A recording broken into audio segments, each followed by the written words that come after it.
And hello, we continue our broadcast from Kyiv. I would like to remind you that the channel sponsor is the Geitman trademark. We are incredibly happy that Ilya Ponomarev is on the line with us today. Ilya, hello, thank you very much for finding time for us. We haven't seen each other for 100 years. I caught myself listening to music. Really 100 years. It's awful. We need to meet more often. It's true.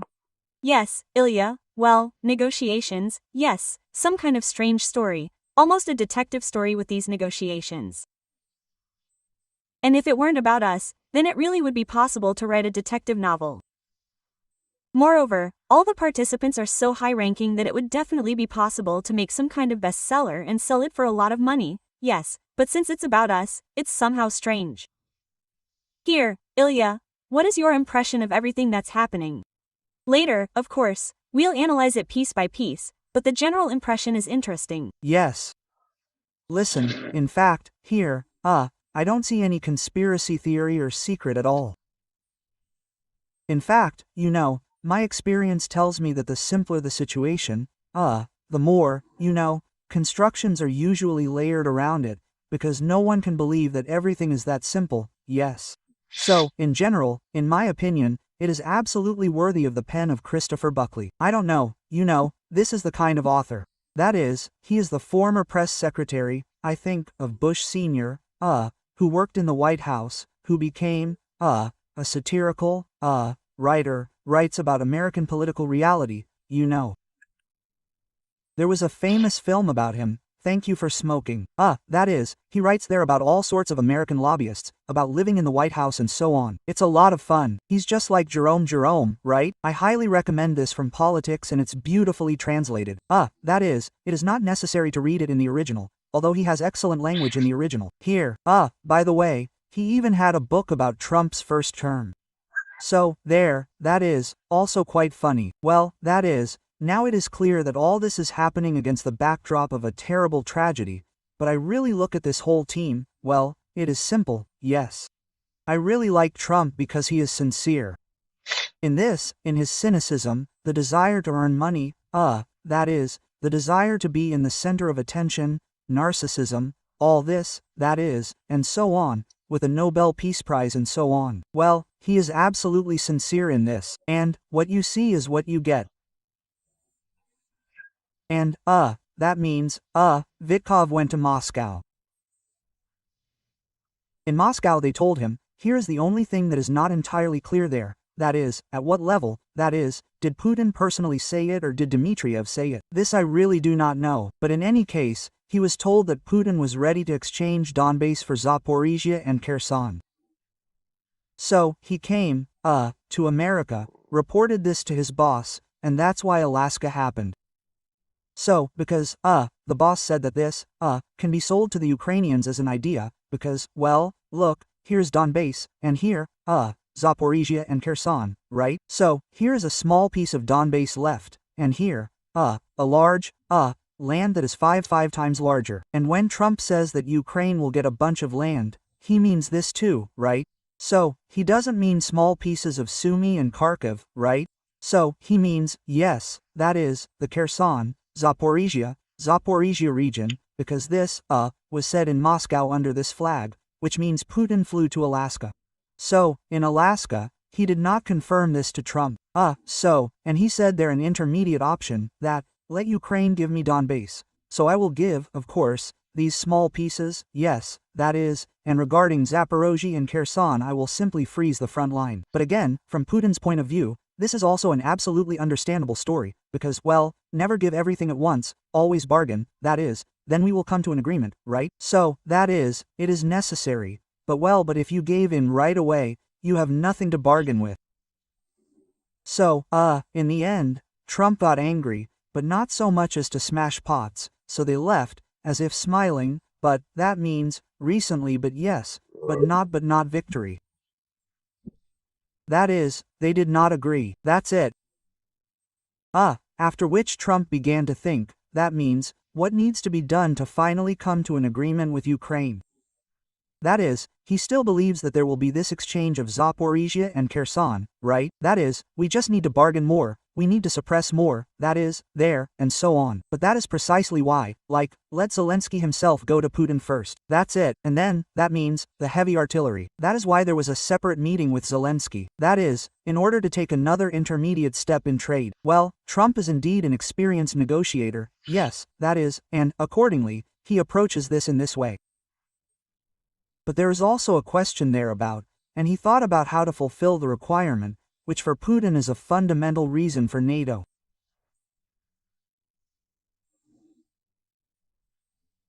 But at the same time, so that is, Ukraine accepts it, because Putin insists that Ukraine remove the story about NATO from its constitution. So that it is not just a fact that NATO does not accept Ukraine and, as it were, Trump promises, yes, and then the next president can go and accept. That's it, namely, for Ukraine to return to neutral status and say that we are neutral, a neutral country, and say this officially. So they decided that they would help Ukraine join the EU in exchange for the formal abolition of NATO. So, what is preventing accession to the EU? Orban's position. Trump called Orban precisely on this issue. The question there was not about a meeting with Putin, but about, Orban saying that he will not prevent accession to the ESD. Then, the essence of the deal on this issue, that is, well, Trump thinks transactionally everywhere, right? That is, there must be some kind of exchange and some kind of mutual concession. That is, accordingly, Ukraine must say, okay, we will remove, NATO from the constitution, and in exchange, then, the real procedure for accession to the EU will begin, because everyone will be for it. That's it. So, his picture of the world is like this. Well, and then, of course, we'll see how it goes, because, with all the rationality of these actions there, that is, as if we were in business, then it's, well, like we exchanged, went our separate ways, and so on. But we're not in business, right? This is politics, these are all living people. And will anyone allow Vladimir Alexandrovich Zelensky to go for such a big exchange?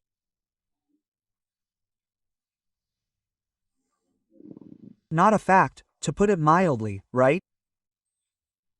That is, in any case, even if sociology shows a majority for this exchange, and I have a feeling that the majority of Ukrainians would rather vote for such an exchange if it were put to a referendum.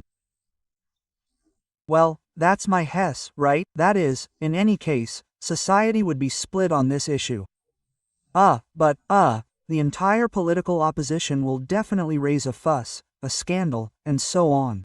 It is very active, right? That is, and accordingly Zelensky is directly afraid of it. Then how does this NATO deal in exchange for the EU mean?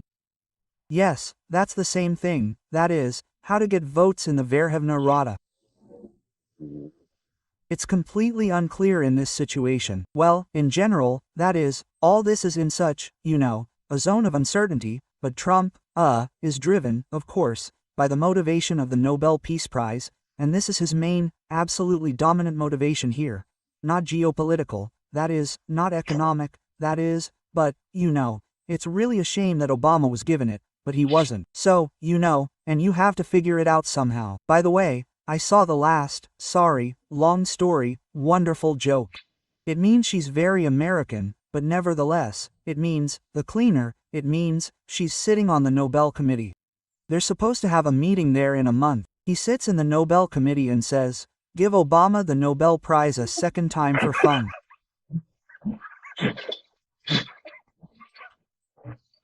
Listen, Ilya, what's up with this Nobel Prize? I don't understand why it's important to anyone at all.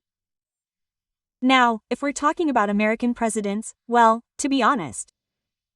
Well, first of all, the Nobel Prize is very prestigious. It's even more prestigious in the West than here. And, well, Trump really wants it. He's got this dream stuck in his head, and the main thing, I'm saying, is there competition with Obama, right? That is, he feels a keen sense of justice that Obama was given the Nobel Peace Prize for something. And really, it was for nothing, right? That is, it's really unfair, right? That is, despite the fact that I respect and love Obama in a personal capacity, right? That is, he was a president with a rather weak judgment on foreign policy, right? Well, he tried to do something inside the country, but in any case, he certainly did not deserve the Nobel Peace Prize. Especially our Crimea. Especially if you take into account our Crimea. Well, it was given before that, right? That is, it was given strictly in advance for the events of the Arab Spring and so on. But it was precisely after Obama that there was much more instability in the world. There were many more conflicts, precisely because he projected not strength, but weakness. Yes, therefore, of course, it was an undeserved story. Here is Trump, locked in. I want and here. Well, the man wants. Well, that is, he has money. Here is a twice president. Well, that is, a respected guy there. Well, that is, for many years, there were women. That is, everything in life was, right? That is, there was no Nobel Prize. Ilya, but let's get back. Well, firstly, it is very interesting that Putin insists that Ukraine remove from its constitution the words, and we strive to join NATO. Considering the importance of today's documents, in particular, considering the friendship treaty with Russia, considering the Budapest Memorandum, then I will allow myself such legal nihilism and say that Ukraine can remove this article today and turn it back on tomorrow. What problems? If everything in the world is so dynamic, I am no longer afraid of this word. Yes, yes. But the second question for me, I constantly ask it to various experts. For me it remains an incomprehensible mystery. Why NATO was so easily surrendered? It would seem that if this is important to Putin, why say in advance, Ukraine will never join NATO? Why not play, as Trump likes to say, with a trump card somewhere in hand and say that we have now thought about it and decided that, probably, we will accept, damn it, Ukraine into NATO, well, and then just bargain for it at a higher price. What is going on? Have we forgotten how to play the world game in world politics? Or what is going on, Ilya? How is this even possible? Well, that's strange. I said that every bluff has its limits, right? Well, that is, you should bluff when the opponent believes it. NATO is too complex an instrument, to be able to bluff like that. Well, that is, because, well, when Putin has, let's say, one particular Orban, you can say whatever you want. We'll accept it. Shake the air there and so on, right? That is, well, this simply won't happen, because there will always be this country that will veto this decision. That's it. That's it. And there's no subject for bluffing here. That is, you look frivolous in this situation, because anyone will say, well, okay, you're for it, you can say as much as you want that you're for it, right? That is, and I have a guy here who will vote against it, and all this will go down the drain. Yeah, that's it. It's also unclear what Erdogan will have to choose in this situation, and there's also fiction, yes. That's why this is not a bargaining story. That is, Trump is trying, from my point of view, to spit everywhere possible. That is, here I am again, I just want to say right away.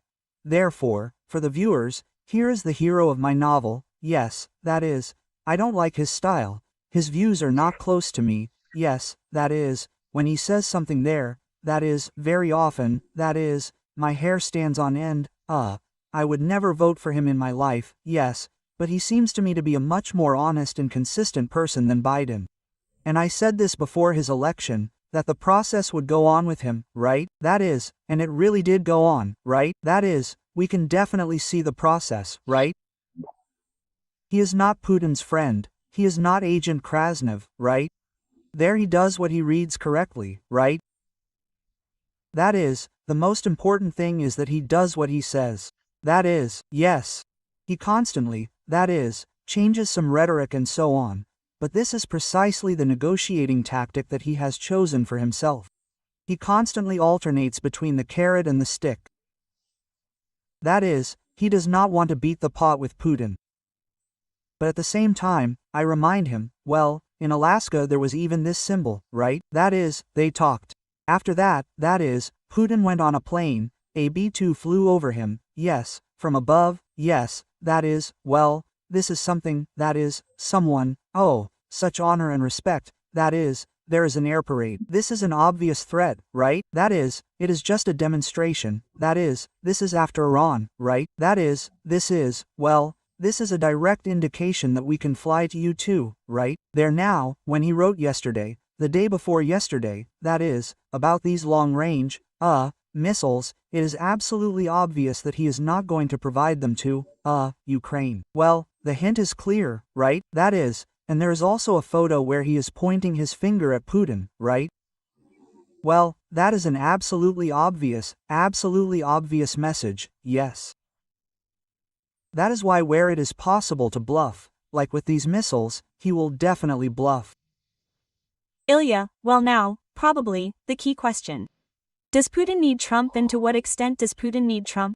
Because from what I read, I was simply very interested. I try to read, yes, regularly, what the official mass media write in Russia, and there, well, in order to understand some context, this, of course, is very difficult, but I try, yes. That's it. And in this sense, I noticed that when Taman came to power, such a clear certainty appeared in Russia that the war will finally end now. And there was a feeling that the Russian elite itself, well, let's call it, yes, political, economic, different, yes, it suddenly perked up with this thought. And I even had to read some comments, when some internal political scientists, yes, the ones who are well-fed, said, wait a second, you should not say that Trump will end the war, but look at our president. There were even such arguments. I had to read this. And at some point, I had a feeling that everyone in Russia was really waiting for Trump to come and restore order. That's how it was. And now it is very, very interesting to what extent this situation persists and to what extent much in Russia now depends on how relations with Trump will develop, because, well, on the one hand, it is possible to agree on something and even there, I don't know, return to the club of respected leaders, respected countries, yes, that was the impression, or finally beat the pots. So, Ilya, what does Putin want from Trump and how important is Trump to him, including for domestic politics? Well, the Russian elite simply feels like they are chained to a roller coaster, yes, and they are not sure how well it works. So, I mean, yes, it seems like we are moving along the rails, it takes our breath away, yes, but we really want to finally stop and get off, yes. That's it, and also, of course, this is, I mean, the immortal image, of the 12 chairs, yes, I mean, but 200 rubles will not save the father of Russian democracy. Well, I mean, how can you buy yourself off, right? I mean, Putin keeps saying, I'll give you a parabellum, right? And we will retreat, shooting back. Well, where should we put it? I mean, so that all this will end, right? That's it. Well, a comparison, yes. Well, and that's how it is, right? I mean, well, I regularly communicate with different comrades. That is, well, they just have mood swings, so they say, well, you said there that we're all going to die, but we, that is, will come to an agreement now, right? So here you go. Oh God, I mean we're all going to die. I mean it'll happen again tomorrow. I mean yeah, we'll probably come to an agreement again, right? And, of course, people really don't like it. What's happening now? And the overwhelming majority, in my opinion, of the Russian elite believed and believes that Trump is offering a deal and we need to take it, right? I mean, as soon as possible, yeah, I mean, cross ourselves and step aside, yeah, I mean, just whatever. Well, Putin, it means, continues this. And, of course, everyone looks at this with horror, because they're afraid well, I mean, some people still believe, of course, that Putin is bargaining, but wants to come to an agreement. I agree with that. I think he's bargaining, but he wants to come to an agreement. It's interesting. Yeah, I think he wants to come to an agreement. I think there's a very high probability that a truce will happen in the fall. Well, Putin really needs a victory, right? So, that's it, that is. He is simply not satisfied with the agreement with the demarcation line. For him, leaving the Zaporizhia and Kherson regions in exchange for Donbass is a much more attractive option than freezing along the front line. I say that in Ukraine, this has been going on for a year now, because this scenario was thrown into the discussion long ago last fall, yes, that is, right during, the American elections. Yes, in November it was already on the table, that's it. And nevertheless, no one is discussing it, because everyone is waving it off, that they think that the scenario in which Putin leaves the Zaporizhia and Kherson regions is unlikely. Yes, but it is not so. I am ready to bet anything. For Putin, leaving the Zaporizhia and Kherson regions in exchange for Donbass is a more attractive scenario than freezing along the front line. But freezing along the front line does not allow him to declare victory, but the complete occupation of Donbass, even with the loss of Zaporizhia and Kherson, allows him to do this, and this is very important to him. And that is, he formally fulfilled these SVO tasks then, like, yes, the SVO task has been fulfilled. Yes, the SVO task has been fulfilled. There, Ukraine is neutral, which means that the Russians in Donbass are protected. We are great. That's it. Well, yes, maybe we wanted more there, that is, but at least we have definitely fulfilled our minimum task. I am fighting there against the whole world, and the whole world was forced to accept our conditions. Therefore, it is very important for him. That's it. And the land corridor to Crimea does not bother him at all. That is, again, why did the Americans believe in this proposal? Because, there was a voice, that is, it was discussed, yes, a specific mechanism, in which way, Russia can retain the ability to use the land corridor to Crimea. That is, there was a scenario voiced there, similar to the Zangezur corridor, that is, between Azerbaijan and Nakhchivan. That is, that let there be an American company there that guarantees, that is, this railway, that it manages it, that is, let there be a Ukrainian sovereignty, but, it means, here is the American concession, and also money on this, it means, accordingly, you will earn, yes, here, that is, this was absolutely directly discussed very specifically, yes. That is why the Americans believe in this, and I believe in it for exactly the same reason. This, in my opinion, was not a throw on the fan. But returning to your question about the elites, yes, it means that no one knows anything completely. Everyone is afraid, firstly, that Putin will overdo it and this whole story will break down, that Trump will get tired of it, he will leave the negotiating process. That is, this will be for a long time again. It means that everyone is tired of this, in general. How this will end, no one knows. The number of arrivals is increasing. It means that no one knows whether at some point the people's patience will run out. Well, that is, all this is accumulating, yes. That is why everyone really wants this to end as soon as possible. And they are trying to push Putin in this direction. Here, but what does this mean? Push? In principle, yes, you can do that with us. You can come to the president and say, I think so, yes. Well, and there, well, in any case, you don't risk your head for a story like that. Maybe you'll fall into disgrace there, but you definitely won't lose your business there. That is, you won't go to jail, but that's exactly how it is in Russia. That's why Putin gathered the Security Council when he returned from Alaska, so he checked everyone's mettle, and asked everyone, well, are we finishing this or not? Everyone will say, we fight to the bitter end, of course. Yes, that is, in general, everything, as you say, there is a wise leader and teacher, although at the same time the majority of those sitting in the hall will begin to understand that it is necessary to finish. Ilya, if we say, well, it is possible, who Putin is, we understand and know, yes, but on the other hand, it is unlikely that he is an idiot, so that he does not understand. He has been ruling Russia for too long, so that he does not understand that, well, somehow Russia somehow gets into not very good situations, and from an economic point of view, he probably talks about this endlessly in all his speeches. Well, of course, some kind of dependence on China, probably, it is also somehow becoming stronger and stronger. I remember a funny precedent, when even trucks, yes, refused Chinese trucks, because their own industry fell, yes. That is, this is a trifle, yes, but well, is this some kind of indicator of how much, right? And it is interesting, the Chinese, they are not invest, and they just sell. And I observed that, well, I looked at the statistics, it turns out that less and less Chinese money is coming in, only goods. I don't know if this is important or not, Ilya, and how do you understand how important this factor is, because in the short term, probably not, yes, the next 3 months, but from the point of view of the long term, well, somehow, what is the goal then? Because you can, of course, fight endlessly, but what will happen in about a year as a result? Well, I think that in order to predict something there, you need to look at the situation through the eyes of your enemy and understand how he thinks. Yes. In my opinion, Putin has a picture of the world in his head regarding the economy, right?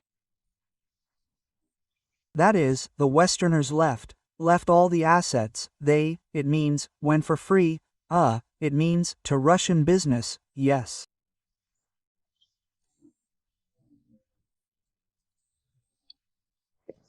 Domestic demand jumped sharply, real disposable incomes of the population increased as a whole, some kind of import substitution took place in a number of industries, which, you see, had never happened before.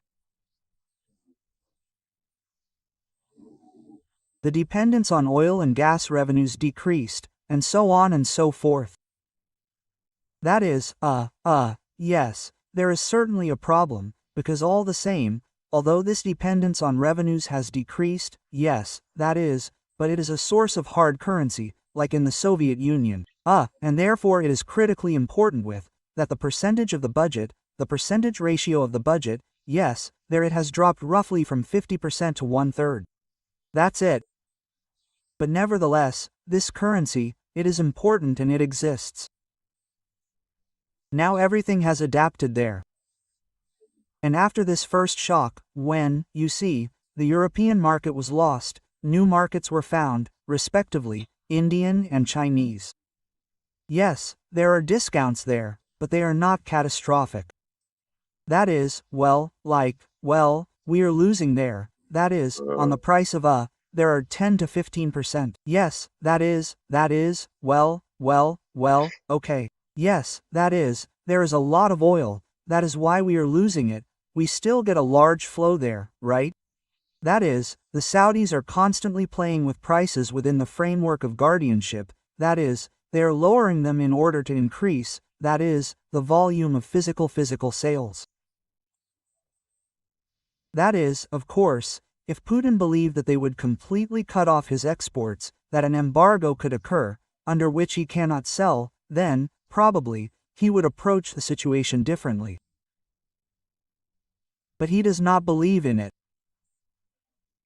That is, he believes that, let's say, even if India is forced to stop buying, then these volumes will go to China, to Brazil, to other markets there, and after a little turbulence everything will return to normal. That is why I do not think that he believes that something is dripping over him. That is precisely why, when I spoke about the elites, here is the mechanism pressure that is on their part, they go to Putin and scare him.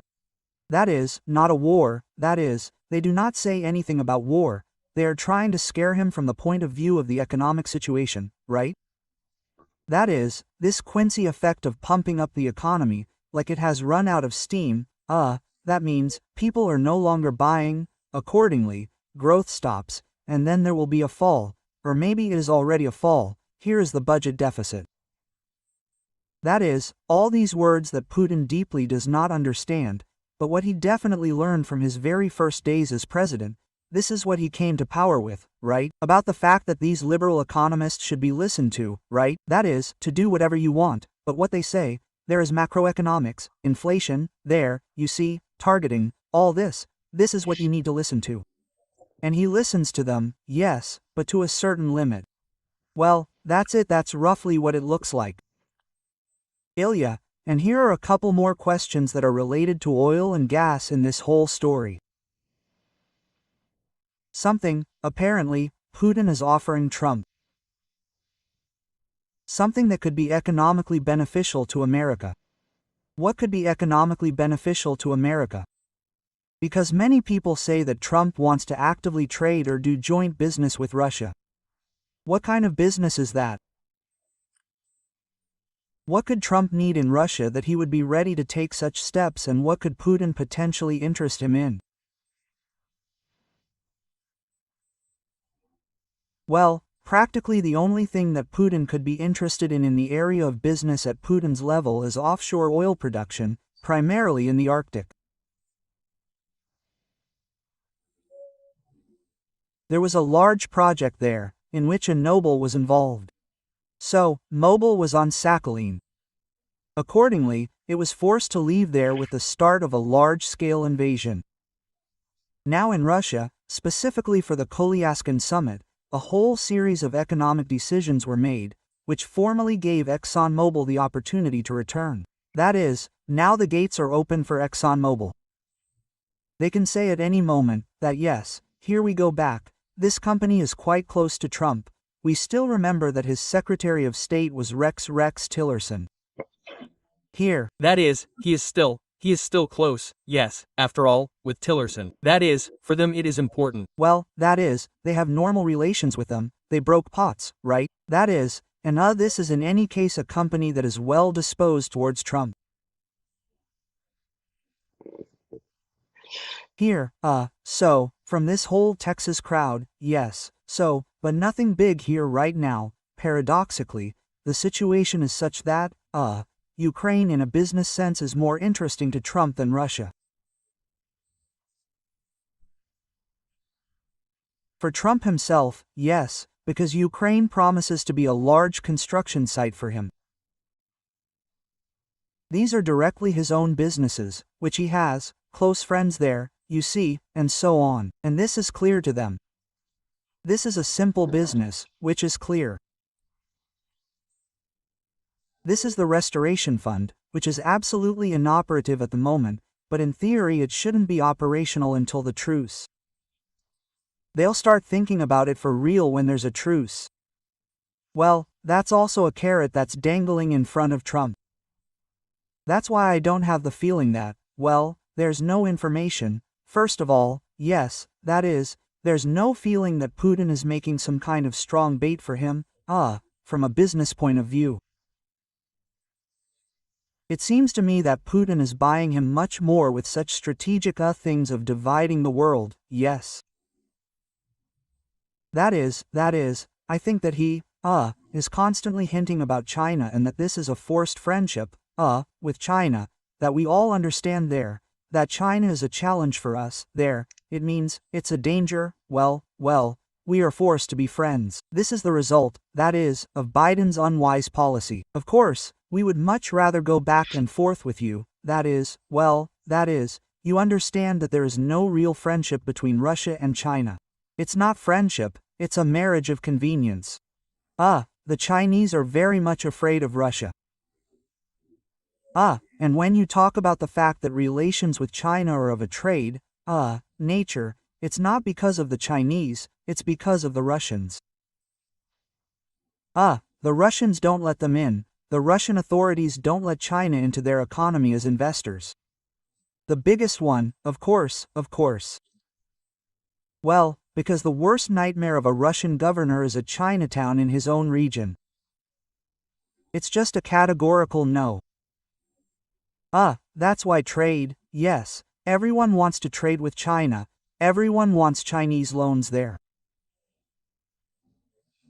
But investments, when they own something here and, God forbid, Chinese workers come and do something there, that's absolutely not an option, it's just a completely taboo thing.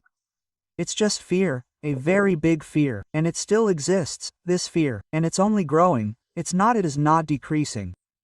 That is why China is still a bargaining chip for Russia. And the Chinese understand this. In general, all Asian countries working with Russia, and the Arab world, and so on, they know very well that Russia is a very unreliable story. It is now in a position to solve problems here and there, but strategically it will sell out at any moment in time. Look at the example of Iran, right? That is, there is a friendship treaty, that is, they flew there to bomb, we express deep concern, right? That is, hello to everyone. That is, a completely unreliable story. After all, Russians are perceived as Europeans, and not Chinese, not Arabs, that is, not blacks from Africa, yes. That is one thing, we are ready to be friends with the global south, yes, that is, it can be our partner there. But this is a relationship of mutual use, yes, that is, this is not love, yes, that is, and in any case, Russians are part of the European space, of course, it's completely cultural, and Putin perceives himself this way, because he keeps saying that we are more European than Europeans. It's the Europeans who have their roots there. That's why they indulge in all sorts of gay brackets there. That's why, and all the rest. That is, there, but the real Europeans are us. We are holding this torch here, the torch of civilization. That's why I think that Putin is certainly trading China. Putin is certainly trading the Arctic. For Trump, this is a very interesting topic. And there are all these Greenlands, Canadas, this speaks about the direction of the vector, that is, the thoughts of thoughts, yes. There are huge hydrocarbon reserves in the Arctic. And with global warming, the possibility of extracting them increases, the cost price decreases there. The possibilities of export are becoming easier there, that's why this is definitely an interesting topic. That's what I think is more important. And then there is Trump's entourage. Trump's entourage, of course, sees an opportunity to earn some money. Let's buy Nord Stream here. And then. By the way, Ilya, can you talk about Nord Stream in more detail? Yes? Where did this idea come from? What kind of thoughts are these? Is this idea really? Does it somehow slip out for real, like something real? Well. Under that very wing of Grinnell, it means, there is a dialogue, there was a dialogue, so to speak. Now, as I understand it, it has stalled a little, because the Germans, after the government change, very sharply spoke out against it and it became unclear how this issue could be resolved. And there was a very active topic. At the same time, Sechin was on the opposite side from the Russian side. And Sechin pushed Miller away from this. That is, he kind of failed, that is, Putin gave the go-ahead for this. So the idea was that they would buy this Nord Stream together with the Arab denominations. Well, these Arab denominations, these are, in fact, Sechin's. Here. So, and there, until good times, yes, that is, not to immediately resume this topic, but after we sort of make peace, then we will talk about resuming the resumption of supplies. Ilya, what is this interesting story from your point of view with Azerbaijan? What Aliyev has simply already said, they are preparing for war, it reads right in plain text. Why did Russia attack Azerbaijan? What is wrong? And this is a strange story, when Russia was basically thrown out of the South Caucasus once or twice and somehow unexpectedly, probably, for Russia itself. I understood that even Russia was seriously surprised how they slept through all this. I don't know, it's not pure stupidity there. It happens when, that is, these guys just quarreled over something, that is, there were prerequisites for this, because the main thing, of course, the lever of influence in the South Caucasus was the situation around Nagorno-Karabakh. While there was Nagorno-Karabakh, then it was possible to spin everyone around there. There are peacekeepers there, we'll give to these, we'll give to those. That is, we'll sell weapons here, we'll wink and smile here, and something else here. That is, there are pipelines that go back and forth there, but which won't work if there is no stability. And stability is the Russian peacekeepers.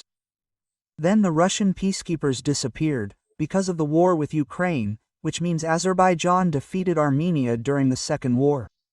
And somehow it turned out that Russia is no longer there. There is simply no leverage. Armenia eventually turned around. And Azerbaijan has a better roof in the form of Turkey. And now, that is, both have reached an agreement with the Americans. Okay, then there is only the inertia of relations. That is, no one, of course, wanted to quarrel with Russia there from the beginning. But these events with the planes, there, with the beatings of the diasporas there, it's just not manly. And here all these prerequisites that were there, they began to take shape there, yes, that is, Azerbaijan has bad relations with Iran, yes, that is, for deep reasons, yes, that is, there, it means, the problem of Azerbaijanis inside Iran. Iran, it means, is an ally of Russia there, yes. Turkey has ambitions to interrupt the Russian northern route of this Silk Road. Well, Turkey has a project of this great Turan of the Turkish-speaking peoples, which is no longer limited to Azerbaijan. That is, Kazakhstan, for example, is included in this. Therefore, they can quite calmly build this entire route from China to Europe through Turkey, which does not enter Russia at all. Why was this NSU corridor so important there, and why are there such high forecasts for income, which were promised, accordingly, to Trump? Exactly due to transit from China. Therefore, it looks like this is direct competition with Russia everywhere. That's it. Well, Russia should behave smartly here, yes, that is, to give some perks and so on. Instead, they shout and act like an older brother. Well, we see what is happening. Ilya, well, and the last mysterious story. Why did Trump call Lukashenko on the way to Alaska? Well, that is also absolutely clear. This is part of this. You say, remember, we talk about this, about the bluff, right? This is part of this big bluff, right? That means who are Putin's 4 strategic allies, right? That means who votes for him in the UN. That's it. Well, you have the most important Belarus here. Well, let's test its strength now, right? That's it. Will Belarus run to us if we say there that we love you from here? That means, this highly respectable, that means, Russian president, right? That is, what do you think? Did Trump really know Lukashenko's last name before that call? Yes, that is he really highly respectable in Washington? Yes, that is, highly respectable because of this, that is, the entire State Department was just moaning and crying. That is, for 3 days, that is, because of this one tweet. That is, but the logic in this is absolutely clear. That this is pure leverage over Putin. Why did I ask that? Because today Lukashenko commented, and this is simply interesting, I will quote, "This is like Baklya, probably, yes, because it is funny." According to Lukashenko, a short time after the start of negotiations, the connection was interrupted, and Trump called back again, after which the Belarusian leader said the following. I am saying, Donald, some enemies interfered in our conversation. Reminds me, do you remember, it was in the mid-90s there, that is, Chernomyrdin called Shamil Basayev. Shamil Basayev, speak louder, Shamil Basayev. Yes, that is good. Yes, Ilya, well, and the last question. Trump really has this argument, like the last argument of Kings, that if he increases these duties on oil or on China, then for Russia it is a problem. That is, Russia feels it is a problem. But when it happened with India, I remember, yes, they immediately promised -$5 per barrel, then the Indians did not agree, then it was even something like $10 per barrel, then they offered the Chinese a discount and so on. But how serious is this really, if this happens?